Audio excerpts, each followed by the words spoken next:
मिस्र के बादशाह के बेटे ने एक आम आदमी के बेटे के साथ अपना घोड़ा दौड़ाया तो उस गरीब के बेटे का घोड़ा जीत गया।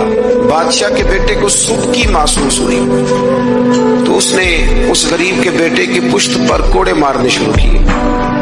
बहुत ज्यादा कोड़े मार के अपने हसद की उस जलन को, आग को ठंडा किया। ये गरीब का बेटा रोता हुआ घर आ गया। कुछ लोग कह देते हैं बच्चों को कि बेटा हम नहीं इन जालिमों से मुकाबला कर सकते, बर्दाश्त करो। वो जुल्म को फरोग देते, वो ज्यादती को परवान चढ़ाते। इस तरह लोगों के हाथ भी खुलते हैं और जालिम ज्यादा से ज्यादा जुल्म करने पर माज़अल्लाह आमादा होता है। जब बेटे ने आके घर बताया ना उस गरीब को कि गवर्नर साहब के बेटे ने मेरी पुश्त पे दुर्रे मारे हैं, तो उसने कहा बेटा मेरे साथ घोड़े पे बैठो। कहा अब्बा जी कहाँ जाना है? तो कहा बेटा ये जुल्म का दौर नहीं, ये उम्र का दौर है।